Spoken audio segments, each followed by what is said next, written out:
guess another good morning, final day of the conference. We have a deck functioning yet? I guess we're loading. I guess with why are we here, but I'll get into that in a moment. First thing I want to do is just express gratitude to Jeff and Jessica and everyone that helped facilitate this, all of you that have taken the time to speak, but most importantly, everybody that took the time to show up. You know, showing up is 90% of the battle. You know, the rest of it kind of figures itself out. So thank you for being present. I'm grateful for it. I think we touched briefly on who am I or who I am. My background or how I ended up in this space and probably on this stage was through video games. I grew up as a gamer playing things like World of Warcraft, EverQuest, Magic the Gathering, trading of cards, and I recognized that just because something is intangible doesn't make it any less valuable. That a market emerged for people that lacked discretionary time and those that had discretionary time, making a market in digital currencies and games. We did tens of billions of dollars of business in this space and built a supply chain of about 400,000 people in China, principally, that played games professionally to mine these digital currencies. Also built a television channel in China, helped build kind of the esports, built the biggest content media businesses, which I sold to Tencent. And I'm highlighting the China piece of it as it's relevant to everything happening right now with the coronavirus. But lots of background. We were PayPal's largest merchant for 3 years, Google's largest advertiser for a moment. We launched Alipay. And so big background in, call it, moving money cross borders and alternative monetary systems, which naturally led me to Bitcoin. When first asked about Bitcoin, I said Bitcoin is the future or something like it. I just don't know if that is now or 25 years from now. Market timing kind of matters. And in about 2012 is when I saw that lightning in a bottle captured, and I'm like, okay, the future is now. I need to stop everything I'm doing and focus full-time on this space.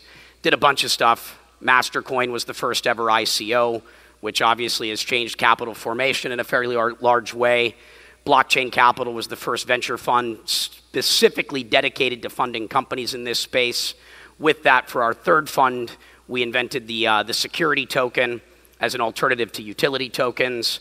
Also co-founded Tether, which was the idea of having a stable medium of exchange so people could move in and out of the market easily. More recently, with Block One or EOS, we did a $4.2 billion token sale, making it the largest ever. And I'll get into some more of that in a bit.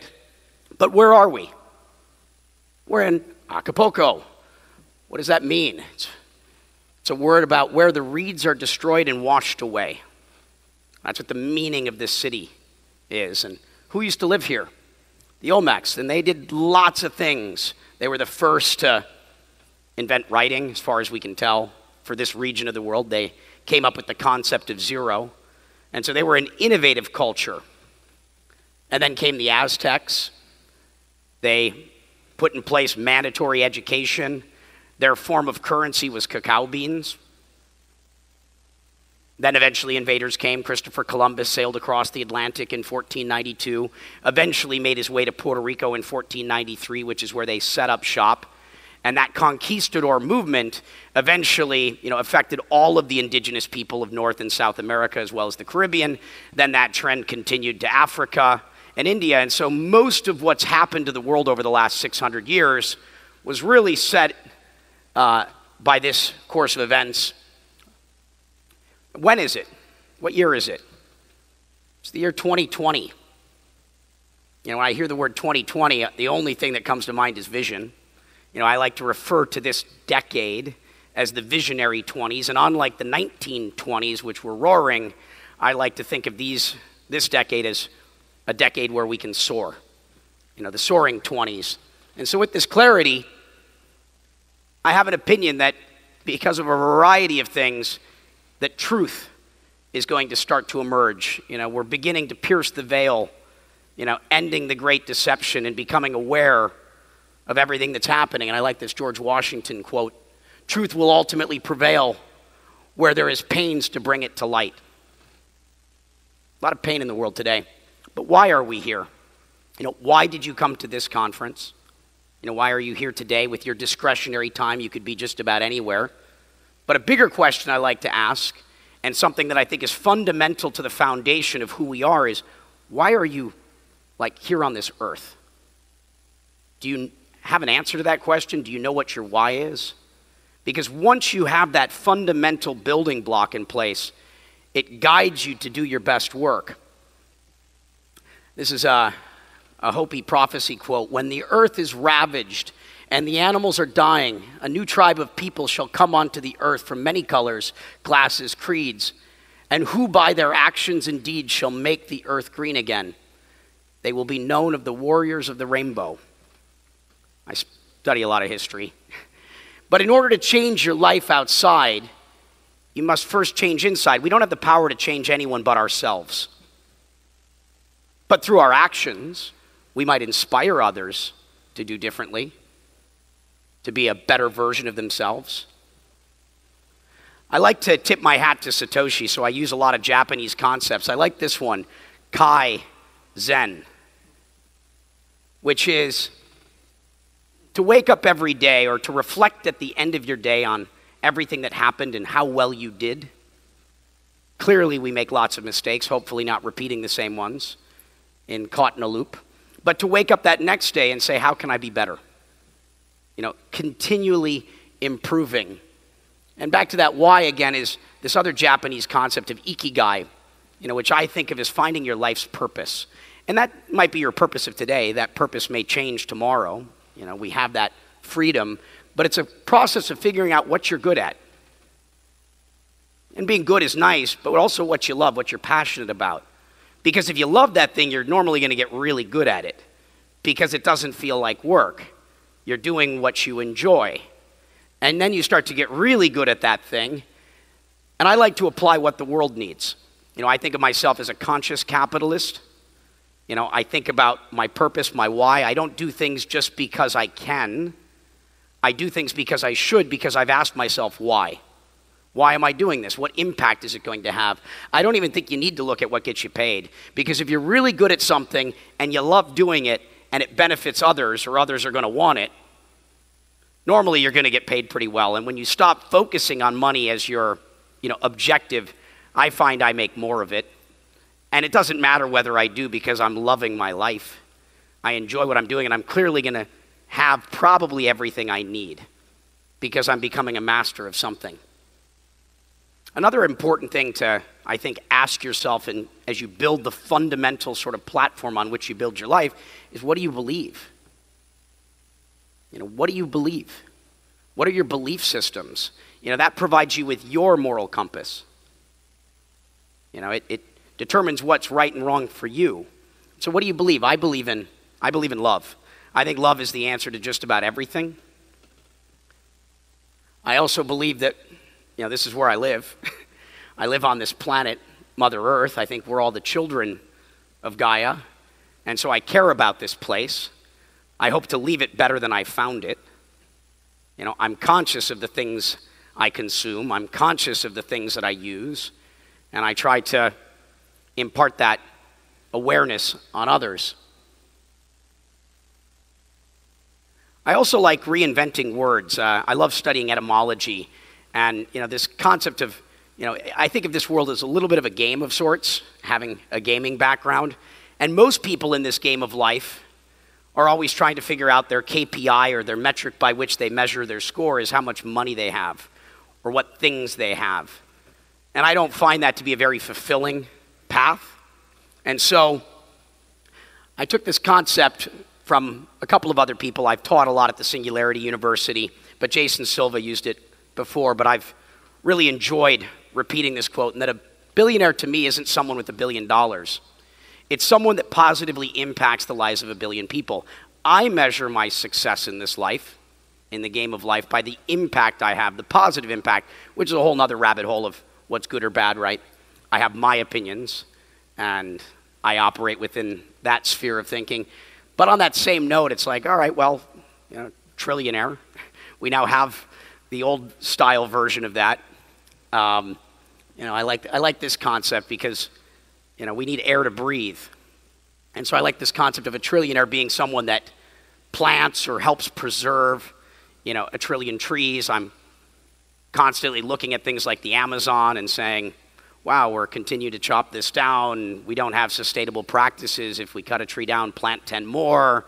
We're consuming a lot more than we need. If we were more efficient, we'd probably all be better off.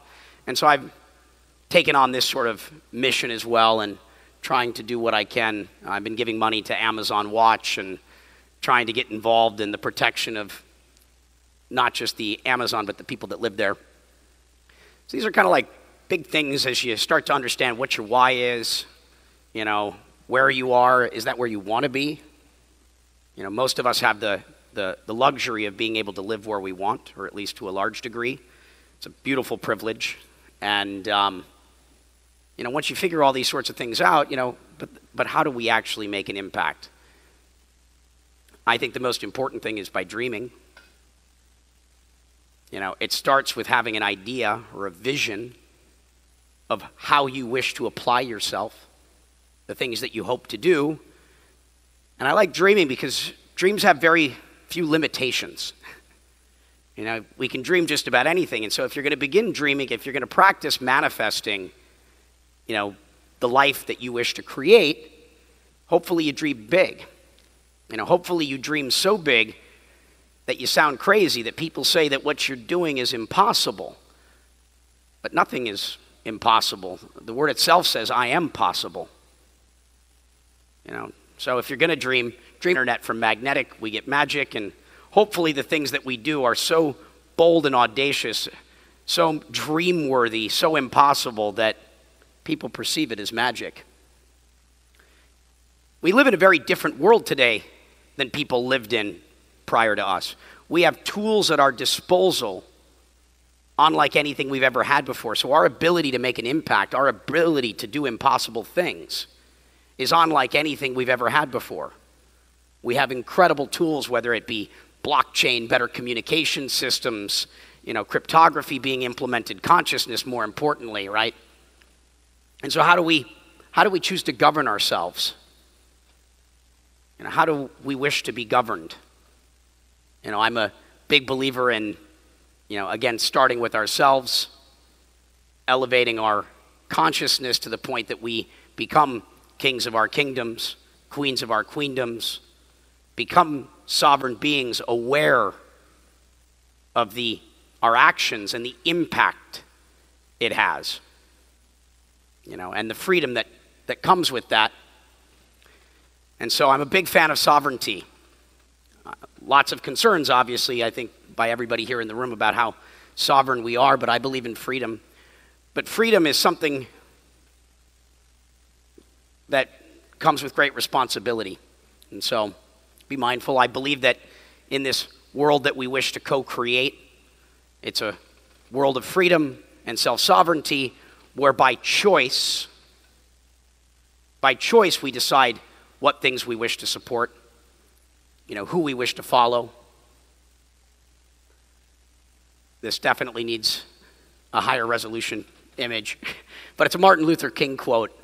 A lot of times in the crypto community, we talk about no rulers, no leaders.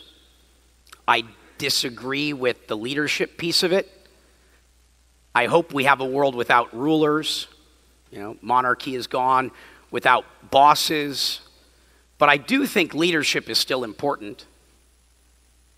I'm still learning all the time, and I'm looking for people to learn from. I'm looking for teachers. I'm looking for people that inspire me. And I want to follow those people by choice, and for as long as I feel it's benefiting me. The moment they stop acting like leaders, I probably walk away and I go learn from someone else. But a genuine leader is not a searcher for consensus, but a molder of consensus. And I think consensus is a very important thing. If you're a lone nut all by yourself, it's hard to really impact the rest of this reality. If you want to make a big impact in the world, you need to build consensus. And that's largely what blockchain is about. And you do that through leadership. And leaders typically lead from the front. They're normally the first one out there doing whatever needs to be done, and often the last to leave. That's the sort of thing that inspires me when that leader is working harder than anybody else. I go, that's inspiring. That's something I want to support. And often also stewards. Good leadership is often the person that when you're there, they're making sure that everybody else on the team is fed first and they're serving themselves last. And for those of you that are following blockchain, this is one of the main things I focus on when deciding what projects I wish to support. I'm looking for good leadership. I'm looking for good stewards, because technology in an open source world doesn't really differentiate you that much because everything's copy-paste. What it does provide is a first mover advantage, but that first mover advantage only matters if so long as you can build a community and sustain a community. And so what I'm looking for are people that are running projects that are taking care of their community first, not figuring out how to line their pockets first. That's generally a good sign, and looking for that continued behavior, because they're often in positions of authority because of that leadership status that they've been put in. And with that comes great responsibility. And what do people do when they're given the opportunity to hold the purse? When they're in that position. And so this is what I'm really looking for, is I'm looking for visions, things that I think are going to impact the world in a positive way, and then people that hold themselves with enough integrity to be those that can steward it in. And so I think that leadership is still important. And all of these things require doing it together. Again, it's community. Together, through teamwork, we can make this collective dream work. I believe that everything is possible. We can do anything, and if you start to think this way, you'll hopefully become more aware. And awareness is the greatest agent for change. Be aware, self-aware. Again, you can't change anyone but yourself, so be the change you wish to see in the world. Show up, and when you see people doing inspiring things, get behind it. We also don't all need to be leaders. My preference is never to lead. It's not a fun job, being first in, last out. Eating last, often not having any food left by the time you make it to the table. It's a tiring job. It's much easier to get behind and support people doing big, bold, audacious things. And also leading is high risk. And if you're on the front line, tip of the spear, innovating in the world, and high profile, as they say, the nail that stands up is the first one that gets pounded down. The whale that breaches for air is the one that gets harpooned. And so I view leadership on the front line as being full of risk. And so, be the change and support those that are doing things that inspire you. We live in, I think, a very interesting time. I think we stand on the threshold of a twilight.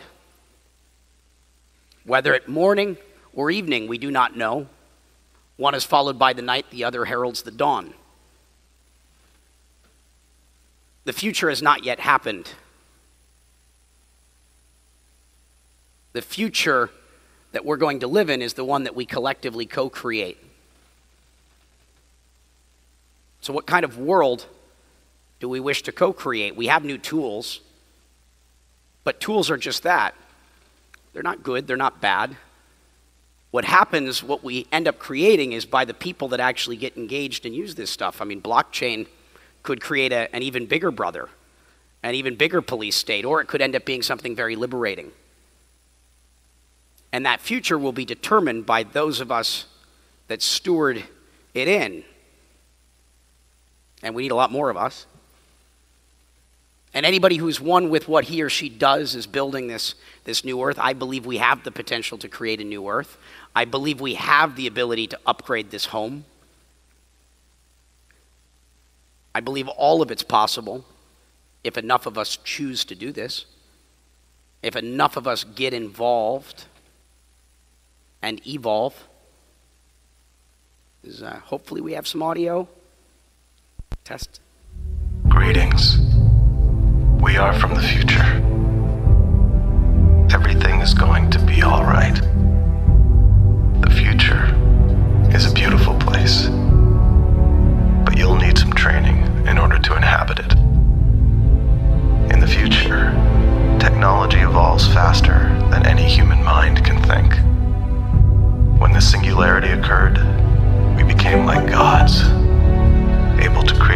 our worlds in the blink of an eye. Every thought had drastic immediate impact. All of our dreams became a reality. But so did our nightmares. The future became a battle of ideas. We had to learn to direct our minds, to prevent dark psychological forces from destroying all of us.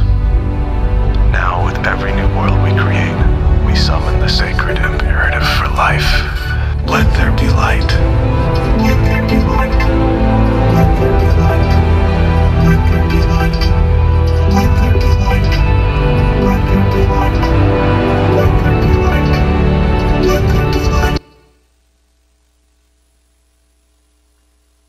You know, this is our story. It's not his story anymore because her story is now being heard. And so, what will the people of the future say about us? More of us are unplugging from the matrix every day, awakening to the fact that we are the main characters in the movie of our lives. We go from being prisoners of our own perspective to understanding that the future is what we make it. The movie business, starring in films and things, and I also have that perspective due to my life story. And I like to think of life kind of like a story, like a movie. And we're all the writers of our movies. We're the stars of our movies. We're the directors of our movies. You know, we are the writers, directors, and stars of our lives. And so if you think about that perspective for a moment, and you start thinking about your future from that perspective, you have the power to write your script. You get to choose what roles you wish to play. And you get to think about that from a future perspective. And understanding, is this a movie that you'd be proud to watch at the end of it all? You know, it's a hero's journey to some extent, so the past is what it is. But what are you going to do with your future? What will they say about us? What will they say about you? And all that really matters is you and how you perceive that story, so try to make it a good one. Never doubt that a small group of thoughtful, committed citizens can change the world. Indeed, it's the only thing that ever has. I want to take a moment just to give a few acknowledgments to a few things that are happening in the world today. I don't know if anyone's familiar with voice.com, but you can go to voice.com. Voice launched here during Anarchapulco on day one on Valentine's Day. Voice is a new type of social network. So you can sign up right now, and there's a little bit of a wait list because it just launched. It's a blockchain-based social network where you own your data. And instead of Facebook or someone else taking all that revenue, all the revenues go to the users as we allocate it based upon the content you share and the things that you do. This can combat things like fake news. It's an I'm a believer in that. You know, I'd like to own my data. Do you even know where your data is? And so the idea of giving the people back their voice and the ownership of their digital DNA, and the idea that the funds that are generated or the revenues generated from that platform go to the users instead of the company, I think this is the beginning of something very important. I don't know if this will be the project that brings about that change, but it certainly has the potential to. And so I'd encourage taking a look at this. This came out of Block 1 or the EOS community, so something that the tribe has been working on for a while. Also here at the event, DACs, you know, the idea of decentralized autonomous communities, you know, projects that are owned and controlled by no one, but again, still have leaders. You know, they still have stewards that are out there, and all things start centralized before they become decentralized. It normally starts in the mind of one person. You know, the question is, what do you do, you know, with that thing that you created? Do you give it back to the people, or do you try to own and control it for as long as possible to milk it for everything that it's worth?